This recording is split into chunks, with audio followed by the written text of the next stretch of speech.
informasi yang terkait dengan data-data pribadi yang tersimpan dalam bank data atau database perusahaan harus dijamin kerahasiaannya. Kayak misalnya kita jadi anggota pelanggan tetap dari suatu suatu perusahaan atau satu produk misalnya jadi langganan. Nah, itu kan kita biasanya kan ngisi formulir data pribadi.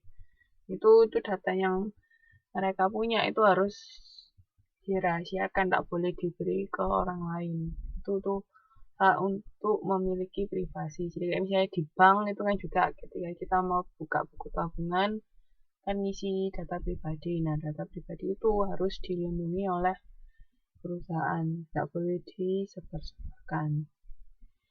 Terus habis itu era yang berikutnya atau era yang terakhir yaitu era perdagangan bebas, globalisasi, dan internet.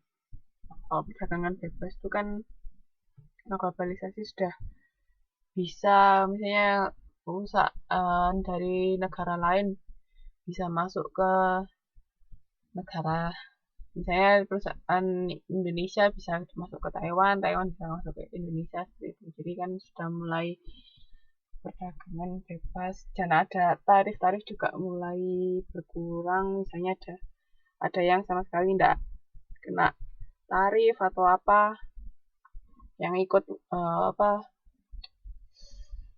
World Trade Organization WTO itu perdagangan bebas, jadi sudah bebas memperjualbelikan barang mereka ke negara lain.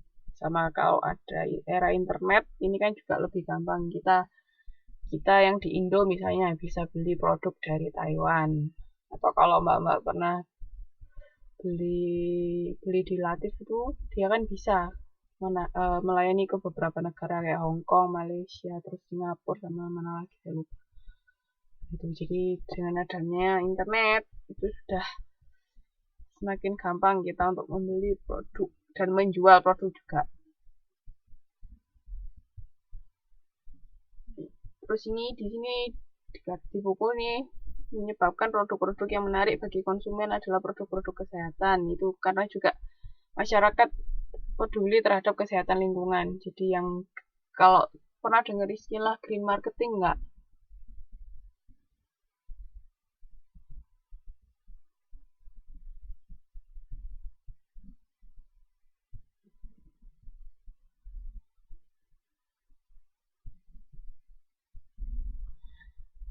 Gitu tuh biasanya orang-orang yang ngirim SMS tuh random kok mas.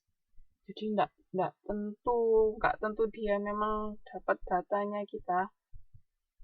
Dia cuma acak.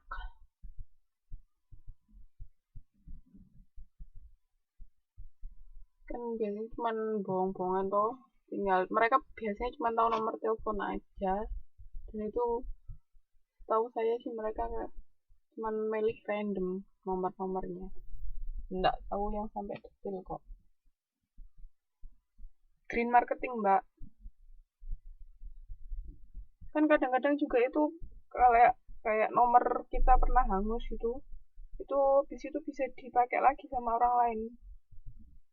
Nah, itu mekanismenya seperti apa saya juga nggak tahu, apa sama pihak providernya dihidupkan lagi terus dijual lagi atau gimana. Soalnya dulu kan saya pernah pakai nomor apa ya lupa, Excel apa M3 ya, itu kan terus hangus toh, di situ ada orang lain yang pakai,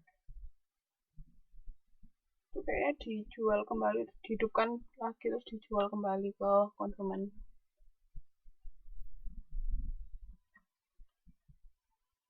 Nggak tahu green marketing enggak?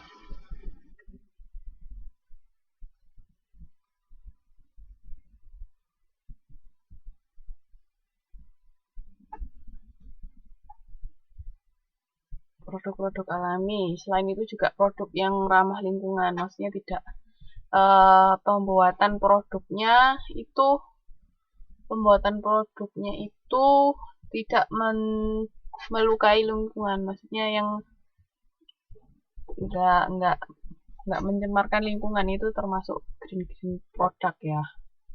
Jadi produk yang ramah lingkungan. Jadi enggak cuman alami aja Mbak Cici, tapi ramah lingkungan juga.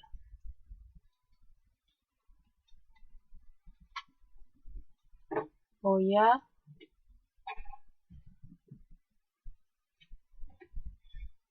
tapi kan biasanya yang dapat gitu-gitu kan nomor Indo Mbak, bukan nomor sini. Nasi pecel dengan bungkusan. Itu mah dari dulu Mas Diti, kalau nasi pecel dibungkus daun hijau, daun pisang. Terus sebelum ada istilah green marketing ya sudah gitu kalau jualan nasi pecel.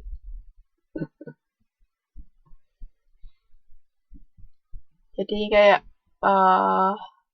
pokoknya produknya itu penciptaannya enggak melukai lingkungan, itu green produk. Sudah lumayan banyak kok sekarang. Produk-produk alami juga termasuk bisa. Kayak misalnya tisu merek klinik, situ ada yang green produk, ada yang enggak. Jadi tergantung gimana mereka pemproduksinya. Kan soalnya kan sekarang hampir semua negara sudah mereka kan menganjurkan perusahaan untuk ramah sama lingkungan. Jadi kayak misalnya yang perusahaan tambang habis nebang pohon harus di gimana caranya kayak ditanam lagi atau pokoknya istilahnya lingkungannya harus diselamatkan. Kan itu kan termasuk kalau di Indo kan termasuk di undang-undang CSR itu yang Corporate Social Responsibility tentang lingkungan, sosial, macam sudah wajib sekarang perusahaan. Terus saya lanjutkan di sini sekarang ada isu-isu terkini tentang konsumerisme. Jadi ada yang iklan yang membingungkan. Itu suatu iklan dapat diartikan berbeda oleh orang yang berbeda, itu bisa kan karena masing-masing individu kan bisa mempunyai pemikiran yang berbeda kan, makanya seperti itu. Nah, bila iklan yang diinterpretasikan dengan tidak benar, maka akan terjadi kesalahpahaman yang merupakan sumber konflik. Nah, ini ada dari studi dari Mowen sama Minor di tahun 98, rata-rata konsumen memiliki tingkat kesalahpahaman sebesar 30% untuk iklan televisi, terus sebesar 21,4% untuk iklan cetak, sama 15,5% untuk kasus lainnya tidak memahami sama sekali. Itu. Jadi sisanya ya konsumen paham dengan apa maksud dari iklan tersebut. Nah, ini kadang-kadang iklan tuh bisa disengaja sama nggak disengaja oleh pemasar. Nah, misalnya kayak diskon sampai dengan 70%. Ini kalimat sampai dengan ditulis dengan ukuran kecil sehingga membingungkan barang yang mana yang dikenakan diskon tersebut. Kayak dulu di Indo pernah ada iklan itu nggak sih? All item. Terus orang pahamnya all item, masih item warna hitam. Pernah itu iklan apa ya dulu ya? Ada toh, kalau nggak salah. Tapi itu kan cuman memang buat guyonan kan, maksudnya dia tuh. Tapi kan intinya bukan itu. Nah, itu misalnya beneran kayak gitu, itu termasuk salah satu yang membingungkan konsumen. Tapi kalau itu kan memang ditunjukkan sama dia.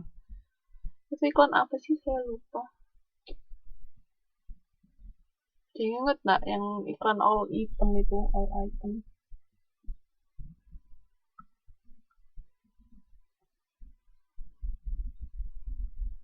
Terus ini juga bisa penggunaan anak-anak sebagai penyampai informasi dalam iklan.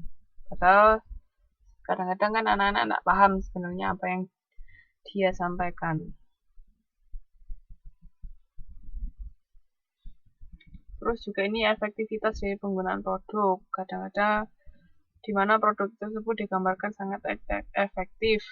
Terus hasilnya bisa terlihat dalam beberapa detik, padahal ya enggak.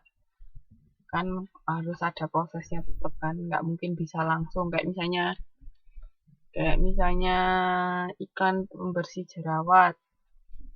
Itu habis pakai sabun itu langsung hilang kan ya nggak mungkin, pasti ada jangka waktunya. Nah, kalau misalnya si penjual itu dia nggak menjelaskan dalam jangka waktu pemakaian berapa lama, nah itu kan termasuk salah satu iklan yang membingungkan. Oke, ya nggak apa-apa Mbak Inar.